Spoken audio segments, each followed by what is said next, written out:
Hi అండి. తెలుగు శ్రోతలందరికీ నమస్కారం. మన ఛానల్కి మీ అందరికీ స్వాగతం అండి. దాంపత్య వనం నవల వింటున్నాము.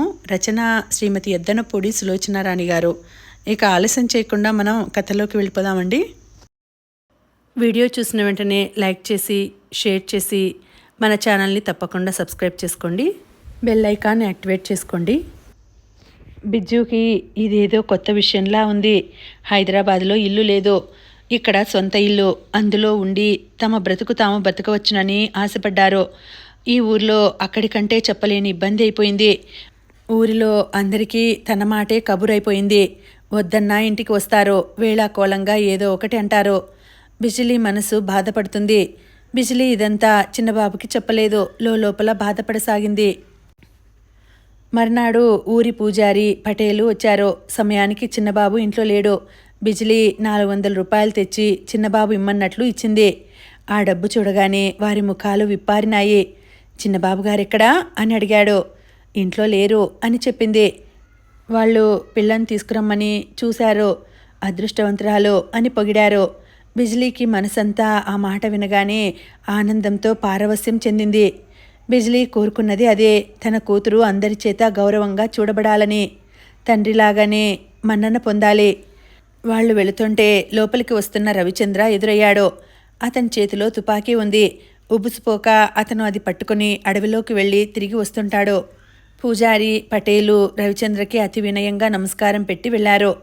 అతను లోపలికి రాగానే బిజిలీ ఉత్సాహంగా కూతుర్ని ఎత్తుకుని ముద్దాడుతూ, వాళ్ళేమన్నారో తెలుసా అంది. ఏమన్నారు? నా తల్లి అదృష్టవంతురాలన్నారు.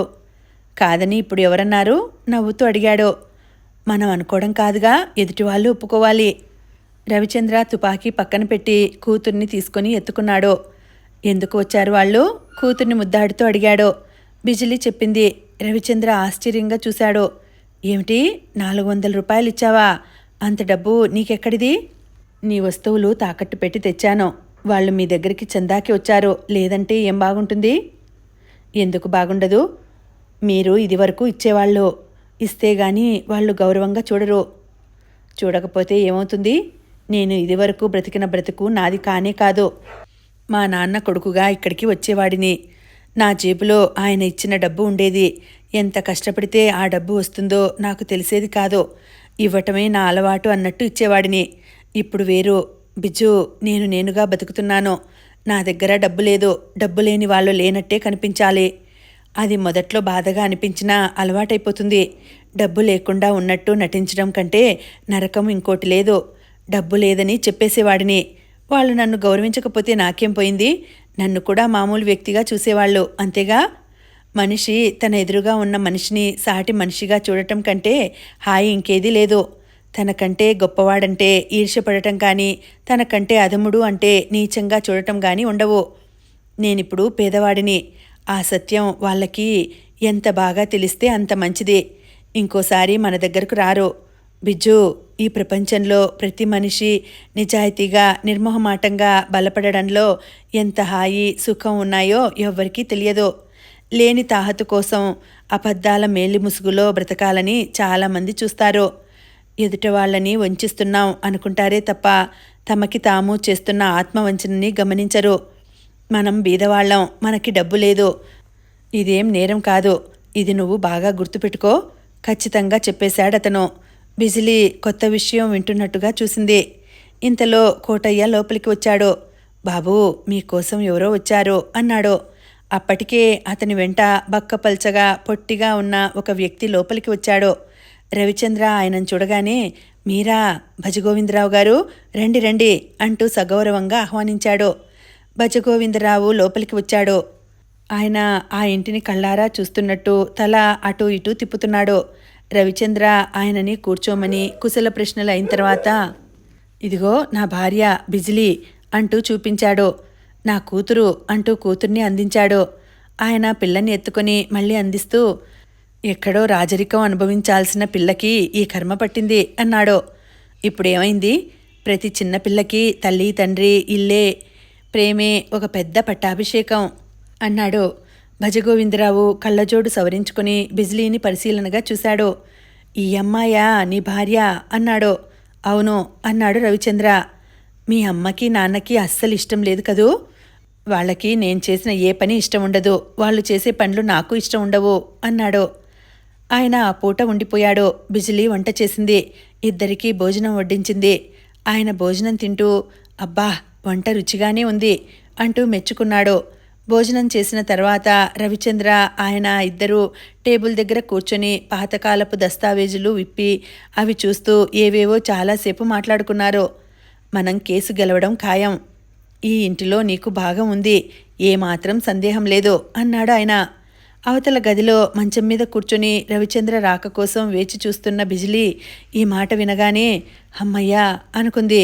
మనసులోనే భగవంతుడికి ధన్యవాదాలు తెలుపుకుంది. కొద్దిసేపు అయిన తర్వాత రవిచంద్ర లోపలికి వచ్చాడు. కూర్చుని ఉన్న బిజిలీని చూస్తూ అరే, నువ్వు ఇంకా నిద్రపోలేదా అన్నాడు. బిజిలీ చటుక్కున లేచి వచ్చి అతన్ని కౌగిలించుకుంది. మౌనంగా తలని అతని వక్షస్థలానికి ఆనించుకుని కళ్ళు మూసుకుంది. అరే, ఇదేమిటి అన్నాడతను. ఈ ఇల్లు మనదేగా, ఇక్కడ ఉండవచ్చుగా? అవును, లాయర్ గారు చెబుతుంటే విన్నాను. చాలా సంతోషం వేసింది. ఇక్కడి నుంచి ఎక్కడికి వెళ్ళిపోవాలో అని భయపడ్డాను. గద్గదిక కంఠంతో అంది. పిచ్చి బిజ్జు, ఈ ఇల్లు వదిలి వెళితే మాత్రం మనకేం భయం? మన ఇద్దరం ఏ చెట్టు నీడన ఉన్నా అదే మన ఇల్లు అవుతుంది. అతను ఆ గదిని కళ్ళతో కలేజూస్తూ మనం పొందుతున్న సుఖం ఈ ఇంట్లో లేదు, మనిద్దరి మధ్య ఉంది అంతే అన్నాడు. బిజిలీకి ఎప్పట్లాగానే అతని మాటలు అర్థమైనట్టే ఉన్నాయి, మళ్ళీ అర్థం కాలేదు. బిజిలీ పడుకుంది. రవిచంద్ర బిజిలీ పక్కన తల ఆనించి సుఖ నిద్రపోతున్నాడు. బిజిలీ అతని తలను నిమిరింది. చిన్నబాబుకి ఏం తెలియదు, బీదరికం అంటే అతనికి భయం లేదంటాడు. ఎందుకంటే బీదరికం అంటే అతనికి తెలియదు కాబట్టి. పేదరికం అంటే తనకి తెలుసు, అది ఒక రాక్షసు లాంటిది. దానిని చూసిన వారికి, దాని గోళ్ల నుండి రక్తం కారేట్టు గీరులు తిన్నవారికే ఆ భయం, బాధ తెలుస్తాయి. డబ్బు లేకపోతే అస్సలు గౌరవం ఉండదు. తనకి లేకపోయినా పర్వాలేదు, చిన్నబాబు గౌరవం లేకుండా ఎలా ఉంటాడు? కనీసం తను సహించలేదు. అతని ఆలోచనలు తనకి ఒక్కోసారి భయం వేస్తాయి. అతను దేనిని లక్ష్యపెట్టడు, దేనికి భయపడనవసరం లేదు అంటాడు. బిజిలీ అలా కాదు, ప్రతి చిన్న విషయం పట్టించుకుంటుంది. ప్రతి దానికి ఏమవుతుందోనని భయపడుతుంది. అతని దగ్గరగా ఉంటే ఎంతో ధైర్యంగా ఉంటుంది, దూరంగా ఉంటే అంతా భయమే. మర్నాడు చిన్నబాబు తుపాకీ తీసుకుని అడవికి వేటకి వెళ్ళిపోయాడు. బిజిలీ ఇంట్లో ఉంది. కోటయ్య లేడు. బిజిలీ పాప గౌన్లో ఆరేస్తూ కూనిరాగం తీస్తోంది. వెనక అడుగుల చప్పుడైంది. బిజిలీ తిరిగి చూసింది. ఎదురుగ్గా భజగోవిందరావు నిలబడి ఉన్నాడు. అతను ఇక్కిలిస్తున్నాడు. అతని ముఖంలో రాత్రి రవిచంద్ర ఎదురుగా మాట్లాడేటప్పుడు ఉండే పెద్ద మనిషి తరహా లేదు. ముఖంలో అసహ్యమైన కోరిక కనిపిస్తోంది. ఆ భావం ఏమిటో వయసు వచ్చిన ప్రతి ఆడపిల్లకి తెలుస్తుంది. అతను నవ్వుతూనే దగ్గరికి వచ్చాడు. పిల్ల నిద్రపోతోందా? వెకిలిగా చూస్తూ అడిగాడు. బిజిలీ తల ఊపింది. నీ మొగుడు లేడుగా, ఇప్పుడే రానని చెప్పాడు. బిజిలీ దానికి కూడా తల ఊపింది. మీ ఆయన తండ్రి మీద కోర్టులో కేసు వేశాడు తెలుసా? తెలుసు. అది గెలవాలి అంటే చాలా డబ్బు అవుతుంది. అది ఆయనతో చెప్పవచ్చుగా అన్నట్టు చూసింది. మీ ఆయన దగ్గర డబ్బు లేదు, నీకు తెలుసుగా. అయితే నన్నేం చేయమంటావు అన్నట్టు చూసింది. నువ్వు తలుచుకుంటే నీ ఫీజు దొరుకుతుంది. డబ్బు అడగటం లేదులే నిన్ను. నీ దగ్గర ఉన్నది నాకు కావాల్సింది ఇస్తే చాలు. నువ్వు లేదన్నావంటే ఈ కేసు ఓడిపోవటం ఖాయం. నువ్వు మీ ఆయన నిలవ నీడ లేకుండా వీధిలో పడతారు. ఏమంటావు? నాదేం లేదు, నీకిష్టమైతేనే సుమా అంటూనే దగ్గరకు వస్తున్నాడు. బిజిలీ చెయ్యి చాచి అతని ముఖం మీద బలంగా కొట్టింది. ఆయన బిజిలీ చెయ్యి దొరకపుచ్చుకోబోయాడు. వశపరుచుకోవడానికి విశ్వప్రయత్నం చేశాడు. కానీ బిజిలీ అందలేదు. అతనిని దూరంగా తోసింది. ఒక్క అంగలో అవతలికి పరిగెత్తి గదిలోకి వెళ్ళి తలుపు మూసుకుంది. గంట తర్వాత కోటయ్య వచ్చాడు. బిజ్జు, లాయర్ గారు వెళ్తున్నారుట అన్నాడు. సరే. మంచం మీద ఉన్న బిజ్జు కేక పెట్టింది. నువ్వు బయటికి రా, చిన్నబాబు కూడా లేరు. నాకు నిద్ర వస్తోంది, నేను రాను. అదేమిటి బిజ్జు, ఆయన వెళ్తుంటే? ఊహూ, నేను రాను. కోటయ్య వెళ్ళిపోయాడు. బిజ్జు మంచం మీద కూర్చొని ఏడవసాగింది. ఆ ముసలాడికి ఎంత ధైర్యం! చిన్నబాబుకి తెలుస్తుందేమో అని భయం కూడా లేదు. ఎంతకి తెగించాడు. నువ్వు నా కోరిక తీరిస్తేనే ఈ కేసు గెలుస్తారు మీరు అని ఎంత సూటిగా చెప్పాడు. బిజిలీ శరీరం ఆవేశంతో ఆగ్రహంతో వణికిపోతోంది. తనకి కూతురు ఉంది, ప్రాణం ఇచ్చే భర్త ఉన్నాడు. వాళ్ల కోసం కోపం నిగ్రహించుకుని ఊరుకుంది. లేకపోతే ఆ ముసలాడి పీక నిలుమేసి ఉండేది. వాడి శవం కాలితో తొక్కి అపర కాలిలా నాట్యం చేసి ఉండేది. ఇప్పుడెలా? కేసు ఓడిపోవటం ఖాయం కాబోలు. బిజ్జుకి చెప్పలేనంతగా ఏడుపు వచ్చేసింది. సూరయ్యకి, దుర్గమ్మకి బిజిలీ కూతురంటే ఎనలేని ప్రేమ. బిజిలీ పిల్లకి స్నానం చేయించి బట్టలు వేసి తల దువ్వి తెచ్చి వాళ్ళ ఇంట్లో వదిలేసేది. వాళ్ళు బిజిలీని ఇంట్లో మనిషిలా చూస్తారు. దుర్గమ్మ చూసి చూడకుండా బిజిలీకి డబ్బు ఇస్తూనే ఉంటుంది. ఇంట్లో డబ్బు ఉండదు. డబ్బు లేదని రవిచంద్రకి చెప్పాలంటే బిజిలీకి చాలా భయం. చిన్నబాబుకి డబ్బు సంపాదన రాదు. ఆ విషయంలో అతనిని బాధ పెట్టడం బిజిలీకి ఇష్టం ఉండదు. ఇల్లు గడవటం ఒక్కో రోజున చాలా కష్టంగా అనిపిస్తుంది. బిజిలీకి ఒక్కోసారి చాలా దుఃఖం వస్తుంది. తను చిన్నబాబుని పెళ్లాడటం తప్పేమో, తన మూలంగానే అతనికి ఈ కష్టాలు అనే భావన కలుగుతుంది. తన మూలంగా అతని వాళ్ళు అతనిని వదిలేశారో, ఏకాకిని చేసేశారో. ఇటు చూస్తే తన వాళ్ళు అంతకంటే నిషిద్ధంగా చూస్తున్నారు. వీళ్ళకి ఎంతసేపు చిన్నబాబు తమకి డబ్బు సాయం చేయలేదనే కోపం. నువ్వు డబ్బున్న వారిని చేసుకున్నావు, అయినా మాకు ఒరిగేదేమిటి అంటూ సూటిపోటిగా అంటారు. మీ ఆయనకి పని పాట లేదు, కాస్త డబ్బు సంపాదించమని చెప్పవే బిజిలీ అంటారు. ఇదివరకైతే అతని పేరు ఉచ్చరించాలని అన్నా వణికేవారు. అందుకేనేమో ఎక్కడుండాల్సిన మనుషులు అక్కడే ఉండాలంటారు. అటు చిన్నబాబు బంధువుల్లో తనకి విలువ లేనట్టే ఇక్కడ తన వాళ్ళల్లో అతనికి విలువ లేదు. ఈ ఊర్లో ఉండకూడదని, వీరందరికీ దూరంగా పోవాలని బిజిలీకి ఎన్నిసార్లు అనిపిస్తుంది. కానీ చిన్నబాబు వినడు. ఇక్కడే బాగుంటుంది బిజ్జు, బాగు అనేది మనుషుల్లో ఉండాలి కానీ ఎక్కడి నుంచో రాదు అంటాడు. అతనికి ఎంతసేపు కూతురు తోడిదే లోకం. బిజిలీ తోటి వాళ్ళు బిజిలీని ఎగాదిగా చూస్తూ, కలవారి కోడలివి అయితే ఎన్ని రకాల చీరలు కట్టుకుంటావు, ఎన్ని నగలు పెట్టుకుంటావు అనుకున్నాం. ఇదేం సోద్యమే బిజ్జు, నీ ఒంటి మీద ఒక్క నగ అయినా లేదు, ఇంత మామూలు చీర ఏమిటి? బిజిలీకి వాళ్ళని చూస్తే భయం పట్టుకుంటోంది. ప్రశ్నలతో చంపేస్తారు. అన్ని ఆరాలు వాళ్ళకే కావాలి. అసలు మీరు హైదరాబాద్లో ఉండకుండా ఎందుకు వచ్చేశారు? మీ అత్తగారికి మీకు పడదా అంటూ శల్య పరీక్ష చేసే ప్రశ్నలు వేస్తారు. రవిచంద్ర ఇల్లు విడిచి ఊర్లోకి రాడు. వెళితే అడవిలోకి, లేకపోతే ఇల్లు. అతనికి బాహ్య ప్రపంచంతో సంబంధం లేదు. ఈ బాధలన్నీ బిజిలీకే. వీధిలోకి రాక తప్పదు. పిల్లని భుజాన వేసుకుని ఇంటికి వస్తుంటే దోవలో కనిపించిన పూసల అమ్మాయిని చూస్తే బిజిలీకి తన చిన్నతనం గుర్తుకు వచ్చేది. ఛీ, అది ఒక బ్రతికేనా అనిపించింది. ఎలా గంతులు వేసేది తను, ఎంత అనవసరంగా వాగేది. బిజిలీకి రవిచంద్రతో పెళ్లి జరగటం అనేది ఇంకా నమ్మశక్యం కానట్టే అనిపిస్తుంది. అదొక అద్భుత ప్రపంచం, కలలాంటి వింత ప్రపంచం. అక్కడ అనుభవం తప్ప భాష లేదు. అతని చిన్నతనం ఏమిటో తనకి తెలియదు, తన చిన్నతనం ఏమిటో అతనికి తెలియదు. అవసరం లేదు అనిపిస్తుంది. ఒక్కోసారి బిజిలీకి భయం వేస్తుంది. చిన్నబాబుకి తనంటే ఇష్టం పోతే అప్పుడు తనేం చెయ్యాలి? కానీ అతని చేతుల్లో పాపం చూస్తుంటే బిజిలీకి తన భయం తనకే సిగ్గు వేస్తుంది. ఆయన దేవుడు అనిపిస్తుంది. తన మూలంగా అతనికి ఎలాంటి బాధలు రాకూడదు అని భగవంతుణ్ణి ప్రార్థిస్తుంది. ఇచ్చిన 400 మహత్యమా అని పూజారి గారు దేవాలయంలో పూజలప్పుడు వచ్చి రవిచంద్రన్ రమ్మని పిలిచేవాడు. కానీ అతను వెళ్ళలేదు. ఎంతో ఉత్సాహంగా అక్కడికి వెళ్ళాలని ఎదురు చూస్తున్న బిజిలీకి ఈ మాట వినగానే నిరుత్సాహం అనిపించింది. అది తెలుసుకున్నట్లుగా అతను బిజిలీ గడ్డం పట్టి ఎత్తుతూ, బిజు, అవన్నీ డబ్బు ఉంటే వచ్చే సత్కారాలు. మన దగ్గర డబ్బు లేదు. ఇక ముందు అలాంటి అర్హతలు మనకి రావు. మనం వాటి కోసం పెనుగులాడకూడదు. నువ్వే చెప్పు, నేను దేవాలయానికి వెళ్ళి అక్కడ ఆ ముందు కుర్చీలో కూర్చోకపోతే నా మీద నీకున్న ప్రేమ తగ్గిపోతుందంటావా? లేదు లేదు అన్నట్టు తల తిప్పింది. లేదు కదా? మరి నేను వెళ్ళినా ఒకటే, వెళ్ళకపోయినా ఒకటే. వెళ్ళకపోవటం వల్లనే ఇంకా మనకి లాభం. ఈసారి వాళ్ళు పూజల పేరిట డబ్బు అడిగితే ఇవ్వమని గట్టిగా చెప్పవచ్చు. ఆ పూజలకి చిన్నబాబు వెళ్ళనే లేదు. ఆ సాయంత్రం ఇంటి ముందు కారు ఆగింది. అందులో నుంచి రవిచంద్ర తండ్రి దిగాడు. కోటయ్య హడావిడిగా అటు ఇటు పరుగులు పెడుతూ ఆయనకి ఏర్పాట్లు చేస్తున్నాడు. ఆయనని కలవటానికి ఊర్లో పెద్దలు చాలామంది వచ్చారు. క్రింద హాల్ అంతా నిండిపోయింది. బిజిలీ పైన మేడ మీద గదిలో ఉండిపోయింది. ఆయన వచ్చిన తర్వాత బిజిలీ ఆ గది దాటి రానిలేదు. రవిచంద్ర తండ్రితో మాట్లాడలేదు. అడవికి వెళ్ళిపోయాడు. అతనికి ఆ అడవి అనేది ఒక కాలక్షేపం అయినట్టుగా ఉంది. తండ్రి కూడా కొడుకుని పలకరించలేదు. బిజిలీ దుర్గమ్మని అడిగి డబ్బు తెచ్చి కోటయ్యకిచ్చి వంట ఏర్పాటు చేయించింది. పాప పాకుతూ ముందు గదిలోకి వెళ్ళింది. ఆయన రంకెలు వేస్తున్నట్టు అరిచాడు. ఇంట్లో ఉన్నవాళ్లంతా చచ్చారా? ఆ పిల్లని అలా వదిలేశారు? బిజిలీ సంకోచం విడిచి ముందు గదిలోకి వెళ్ళి పాపని తీసుకుంది. తల దించుకుని వచ్చేస్తుంటే వెనక నుంచి భీకరంగా ఉన్న స్వరం కటువుగా ఆగో అంటూ ఆజ్ఞాపించింది. బిజిలీ ఆగింది.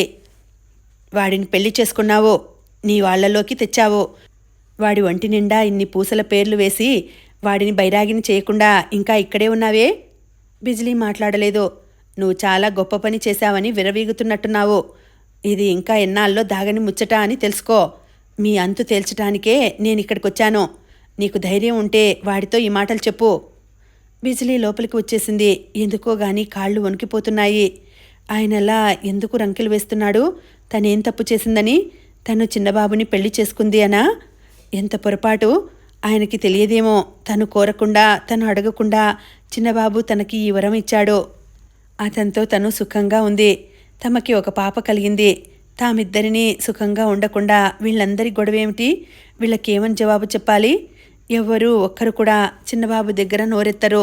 అందరూ తన మీదనే రంకెలు వేస్తారు. వాళ్ల నోళ్లు ఎలా మూయించాలో తనకి తెలియదు. ఒక్కోసారి ఒళ్ళో కూర్చోపెట్టుకున్న కూతుర్ని చూస్తే బిజిలీకి చాలా దిగులు, భయం వేస్తాయి. ఈ పిల్ల సవ్యంగా పెరిగి పెద్దదవుతుందా? ఈ బాధలు ఎప్పటికైనా తీరుతాయా? ఈ బాధలు తీరాలంటే ఒక్కటే మార్గం ఉంది. అది తను చిన్నబాబు కలిసి వేరే ఊరు వెళ్ళిపోవాలి. బాగా డబ్బు సంపాదించుకోవాలి. బిజిలీ నిట్టూర్చింది. ఈ రెండూ జరిగేట్టు లేవని తనకి బాగా తెలుసు. బిజిలీకి ఒక్కోసారి తను సిటీ వెళ్ళిపోయి అప్పటిలాగా మోడల్గా చేసి డబ్బు సంపాదించాలని ఎంతగానో అనిపిస్తుంది. డబ్బు డబ్బు డబ్బు, ఈ లోకంలో అదే అందరికీ మించిన అండ. అదే శ్రీరామరక్ష. డబ్బు లేకపోవటం వల్లనే తాము అందరికీ ఈ లోకం అయిపోవటం. అది చిన్నబాబు నమ్మడు. నీ మొహం అంటూ తీసిపారేస్తాడు. బిజిలీకి ఒక్కోసారి చాలా దిగులు వేస్తుంది. ఇప్పుడిలా తినటానికే లేకపోతే రేపు పాప పెద్దదైతే ఎలా? దాని చదువు, పెళ్ళి ఎలా సమాప్తి అవుతాయి? బిజిలీకి రవిచంద్రతో జీవితం ఎంత హాయిగా ఉందో అంత భయంగానూ ఉంది. ఒక్కోసారి మరీ విపరీతమైన ఆలోచనలు వచ్చేవి. తను చచ్చిపోతే చిన్నబాబు ఈ ఊరు విడిచి వెళ్ళిపోతాడా? తన వారితో కలిసి హాయిగా ఉంటాడా? అప్పుడు ఈ పిల్లగతి ఏమవుతుంది? ఎవరు చూస్తారు? బిజిలీ ఒకసారి దుర్గమ్మని అడిగింది. అమ్మగారు, మిమ్మల్ని ఒక మాట అడగనా? అడగవే, ఏమిటది? నేను ఒకవేళ చచ్చిపోతే మీరీ పాపని పెంచుతారా? ఛీ, ఏమిటి ఆ వాగుడు? నీకేమైనా మతిపోయిందా? లేదమ్మా, ఎందుకో అలా అనిపించింది, అడిగాను. ఆవిడ దగ్గరికి వచ్చి బిజ్జు తలని దగ్గరికి తీసుకుంది. ఏమిటే బిజ్జు, మనసులో ఏదైనా బాధగా ఉందా? లేదమ్మా, ఏం లేదు అంది. అన్నదే కాని బిజ్జు కళ్ళల్లో నీళ్లు పొంగి వచ్చినాయి. చిచి, ఇదేమిటే? అసలు పెళ్లి కాకముందు ఎంతో రౌడీలా, ఆకతాయిగా, ధైర్యంగా, మొండిగా ఉండేదానివి. ఇప్పుడు ఎందుకిలా బేలగా అయిపోయావు? నాకు తెలియదమ్మా, కానీ ఏమిటో నాకు ఎందుకో గాని చాలా భయం వేస్తోంది. బిజ్జు హఠాత్తుగా ఆవిడని పట్టుకొని ఏడ్చేసింది. ఏమిటమ్మా, ఏమైంది? కంగారుగా అడిగింది. ఏం లేదు కళ్ళు తుడుచుకుంటూ అంది. ఒక్క నిమిషం ఇలా ఉండు అంటూ లోపలికి వెళ్ళి ఆవిడ కాఫీ తెచ్చి ఇచ్చింది. బిజిలీ చేత బలవంతంగా తాగించింది. మీ మామగారు వచ్చారటగా అంది. వచ్చారు. మీ ఆయనతో ఆయన మాట్లాడారా? ఊహూ. ఎందుకని బిజ్జు? నాకు తెలియదు. నిన్ను పెళ్లి చేసుకున్నాడని కోపం అంటగా. ఆయనే మా ఆయనగారితో చెప్పారట. ఎలాగైనా సరే మిమ్మల్ని ఈ ఊర్లో నుంచి వెళ్ళిపోయేలా చేయమని అన్నారట. మేమేం చేశామని? ఏమిటోనమ్మా, ఆ పెద్దవాళ్ల పట్టుదలలు అంతేనే అంది ఆవిడ. ఆవిడ సమక్షం బిజ్జుకి ఎంతో ధైర్యంగా ఉంటుంది. బిజ్జు, పోనీ మీరు ఈ ఊరు నుంచి వెళ్ళిపోరాదటే? నేను అది అంటాను, కానీ చిన్నబాబు వినరమ్మా. మనం ఏం తప్పు చేశామంటారో. ఆయనకి నా భయం అర్థం కాదు, డగ్గుత్తికతో అంది. ఆవిడ సానుభూతిగా చూసింది. బిజ్జు వెళ్ళిపోతుంటే అందుకే వియ్యమైనా కయ్యమైనా సమాన ఫాయాలో కావాలని అంటారు. అంత గొప్పింటి కుర్రాడిని చేసుకుందే గాని ఆ పిల్ల ఏం సుఖపడిందని? హాయిగా తన స్థాయి వాడిని చేసుకుంటే లక్షణంగా కాపురం చేసుకుని నవ్వుతూ తుళ్ళుతూ ఉండేది అనుకుంది. తండ్రి వచ్చి ఇక్కడ తిష్టవేయడంతో రవిచంద్ర ఊర్లో వాళ్ళకి మరీ అలసయ్యాడు. ఇది బిజిలీకి మరీ బాధగా ఉంది. ఒకసారి పట్టలేక భర్తతో అనేసింది, మనం ఇంకే ఊరైనా వెళ్ళిపోదాం. ఈ మాట వినగానే అతను చివ్వున తలెత్తి చూశాడు. మనం ఎక్కడికి వెళ్ళటం లేదు, ఇక్కడే ఉంటున్నాం. ఎవరికీ భయపడి నేను తోక ముడిచిన కుక్కలా ఏ మూలకో పరిగెత్తలేను. అసలు నేనేం తప్పు చేశానని వీళ్ళకి భయపడాలి? అసలు నన్ను నిలదీసేందుకు వీళ్ళెవరు? ఆవేశంగా అన్న అతను చూస్తున్న పేపరు అక్కడ గిరాటు కొట్టి వెళ్ళిపోయాడు. బిజిలీకి మొదటిసారి అర్థమైంది, అతని మనసులో కూడా ఏదో బాధ ఉందని. అతను బయటపడటం లేదు తనలాగా అని తెలిసింది. అతనికి సాయం చేయాలనిపిస్తుంది, అతన్ని దగ్గరకు తీసుకొని స్నేహితురాల్లా ఓదార్చాలని అనిపిస్తుంది. కానీ అతను కనిపిస్తే అలాంటివి ఏమీ చేయలేదు. ఎందుకంటే అతను తనని దగ్గరికి తీసుకోవడం అలవాటు. అతన్ని ఏనాడు తనకి దగ్గరికి తీసుకోలేదు. ఆ చనువు తనకి లేదు. బిజిలీ నిట్టూర్చింది. ఇద్దరికీ పెళ్ళయింది, పిల్ల పుట్టింది. కానీ ఏదో అఘాతం ఉన్నట్లే ఉంది. రవిచంద్ర రోజు అడవిలోకి వెళ్ళి సాయంత్రం ఎప్పుడో రావటం. మొదట ఎవరూ అంతగా గమనించకపోయినా తర్వాత అడవిలోకి అతని రాకపోకల గురించి రకరకాల వ్యాఖ్యానాలు, కథలు మొదలైనాయి.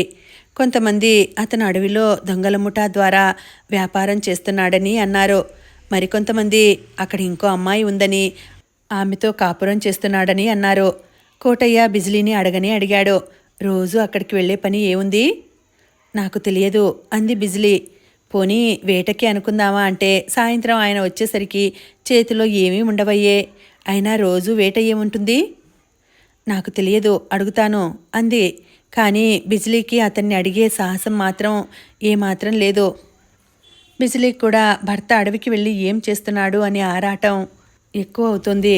అక్కడ ఇంకొక యువతి అతనితో ఆనందం పంచుకుంటోంది అనే ఆలోచనే బిజిలీ నరనరంలోనే ఆవేశం తెప్పిస్తోంది. ఆ రోజు రవిచంద్ర వెళ్ళాడు. బిజిలీ అతను వెళ్ళిన వెంటనే బయలుదేరింది. దూరం నుంచి అతన్ని అనుసరించసాగింది. రవిచంద్ర అడవిలోకి వెళ్ళాడు.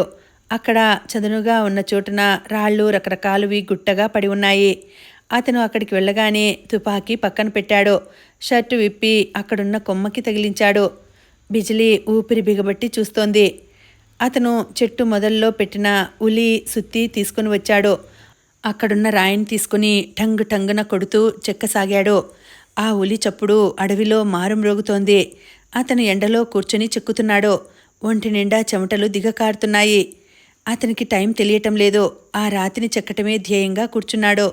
అతను ఆ క్షణంలో రోడ్డు తవ్వే కూలీగా కష్టపడుతున్నట్టు అనిపించింది. ఎర్రటి ఎండకి అతని పచ్చటి శరీరం ఎర్రగా కందిపోతోంది. మెడ దగ్గర నుంచి నుదుటి దగ్గర నుంచి దిగకారుతున్న చెమటలు ఎండలో మెరుస్తున్నాయి. బిజిలీ ఆగలేకపోయింది. కళ్ళ నిండా నీళ్లు తిరిగాయి. ఇక్కడ అడవిలో ఇలా ఒంటరిగా అతను కష్టపడుతూ ఉండడం చూసి గుండె చెరువైంది. అతను ఉలి పక్కన పెట్టి చెమట తుడుచుకుంటుంటే బిజిలీ అడుగులో అడుగు వేసినట్టుగా అక్కడికి వచ్చింది. పాదాల చప్పుడు విని తిరిగి చూసిన రవిచంద్ర క్షణంసేపు నివ్వరపోయినట్టుగా చూశాడు. నువ్వా అన్నాడు. బిజిలీ సమాధానం చెప్పలేదు. మౌనంగా వచ్చి అతనిని పట్టుకుని హత్తుకుపోయింది. రవిచంద్రకి అర్థమైంది, బిజిలీ తన వల్ల ఎప్పుడైనా తప్పు జరిగిందని తెలిసి దానికి సంజాయిషి ఇవ్వలేనప్పుడు అలాగే చేస్తుంది. చిన్నపిల్లలా చేసే ఈ చర్య అతని మనసుని ఆకట్టుకుంటుంది. పాపని వదిలి ఇక్కడికెందుకొచ్చావు అన్నాడు. ఊరికినే అందరూ ఏదో అంటుంటే. ఏమన్నారు? మీరిక్కడ దొంగలతో కలుస్తున్నారని. ఏమిటి? బిజిలీని భుజాలు పట్టి నిలబెడుతూ ముఖంలోకి చూస్తూ అన్నాడు. బిజిలీ ఊర్లో అందరి అనుమానం చెప్పేసింది. కోటయ్య తనని అడిగిన సంగతి కూడా చెప్పేసింది. వాప్రే అతని ముఖం ఎత్తి నవ్వాడు. బిజ్జు, నీ దగ్గర దాచటం తప్పేనేమో. నాకు ఏకాంతం కావాలనిపించింది. హైదరాబాద్ నుంచి మనం వచ్చేటప్పుడు నాకు తెలిసిన ఒక అతను కనిపించాడు. అతను నేను ఈ శిల్పాలు చెక్కే కాలేజీలో 1 సంవత్సరం నేర్చుకొని మానేశాం. నాకు చిన్నప్పుడు వీటి మీద ఎంతో ఇష్టం ఉండేది. మట్టితోనే రకరకాల బొమ్మలు చేసేవాడిని. ఆ తర్వాత ఎలా పోయిందో దాని మీద ధ్యాసే పోయింది. పెద్దయిన తర్వాత అతని ప్రోద్బలంతో 1 సంవత్సరం ఆ కాలేజీలో చేరాను. తర్వాత అమ్మా నాన్నల పోట్లాటల మూలంగా అది కూడా మానేశాను.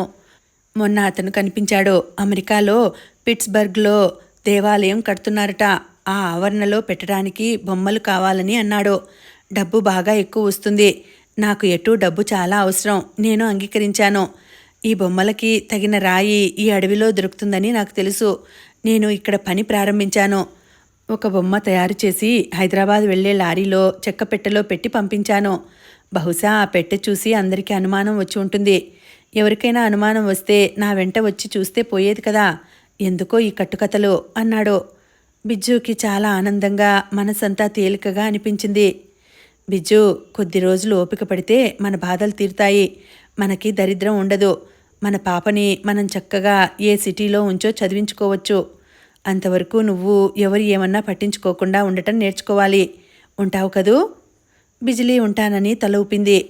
ఉండగలనని ఆత్మవిశ్వాసం నిండిన కళ్ళతో చూసింది. ప్రతి మనిషికి ఎప్పుడో ఒకప్పుడు బాధలు వస్తాయి.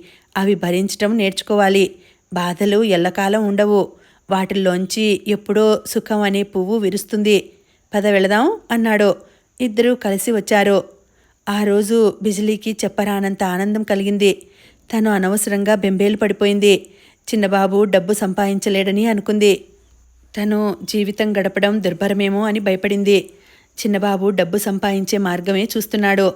అతను అందరిలాంటివాడు కాదు. అందుకే డబ్బు సంపాదన కూడా అందరిలా ఉండదు.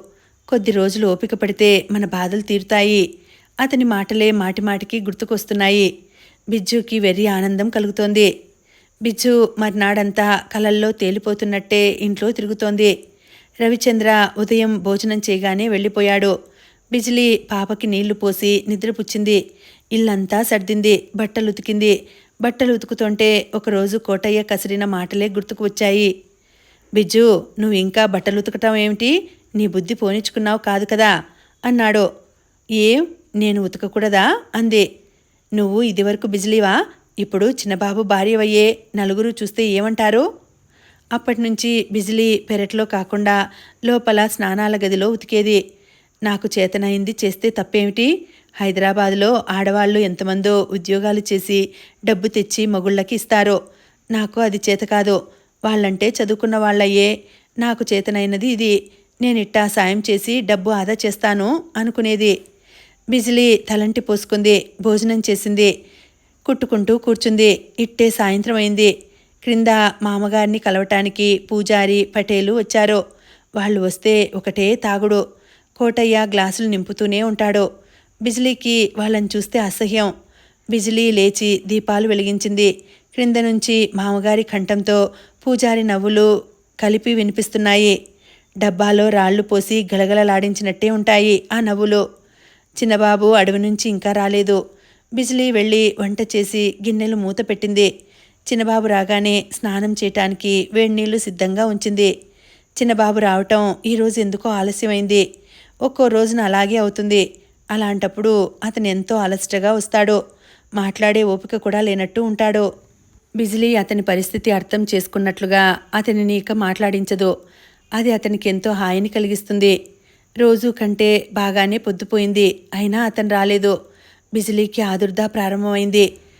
పక్క మెట్ల మీద నుంచి దిగి క్రిందకు వచ్చింది. కోటయ్య, కోటయ్య పిలిచింది. కోటయ్య పలకలేదు. పూజారి, పటేలు వెళ్ళినట్టున్నారు. శబ్దం లేదు. కోటయ్య తన క్వార్టర్స్లో తాగి పడి ఉన్నాడు.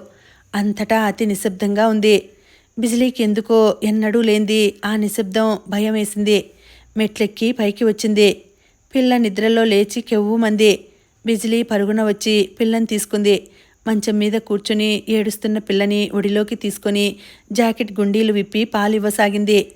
ఇంతలో గుమ్మంలో ఎవరో వచ్చినట్టు అలికిడైంది. బిజిలీ రవిచంద్రే అనుకుని సంతోషంగా తలెత్తి చూసింది.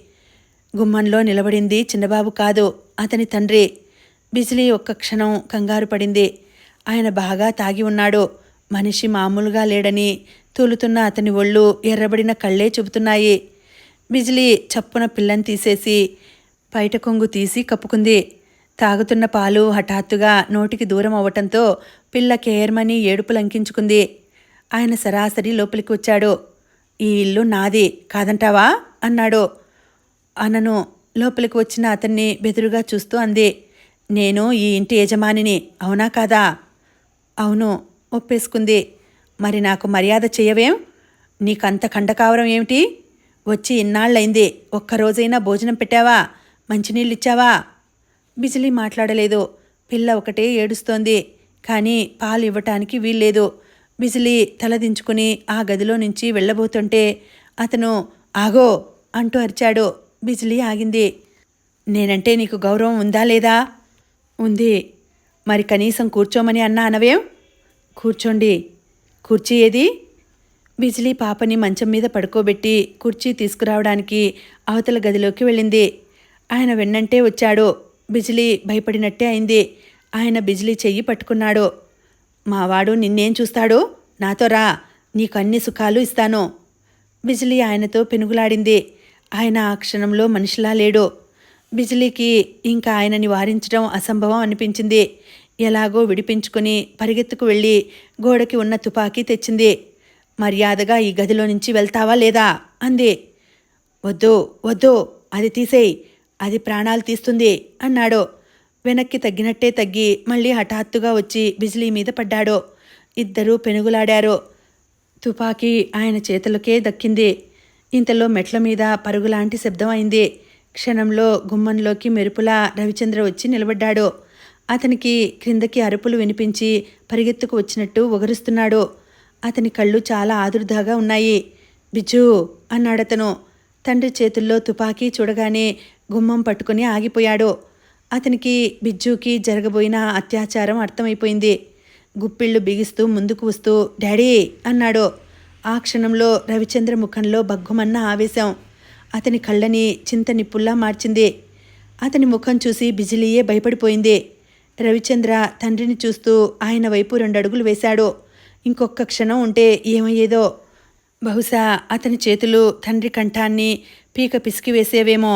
ఇంతలో తండ్రి చేతుల్లో తుపాకీ ఢామ్ ఢామ్ అని పేలింది. ఏమైందో తెలిసేసరికి రవిచంద్ర నేల మీద కూలి ఉన్నాడు. అతని కనుగుడ్లు తిరిగిపోతున్నాయి. అతని చేతులు రక్తం నీళ్లగా కారుతున్న కంఠం దగ్గర పట్టుకున్నాయి. బిజ్జూ అతని నోటి నుంచి వచ్చిన ఆ చివరి మాట అది. కథ కొనసాగుతుంది. మళ్ళీ వచ్చే వీడియోలో తర్వాతి భాగం వినేద్దామండి. అంతవరకు సెలవు. నమస్తే.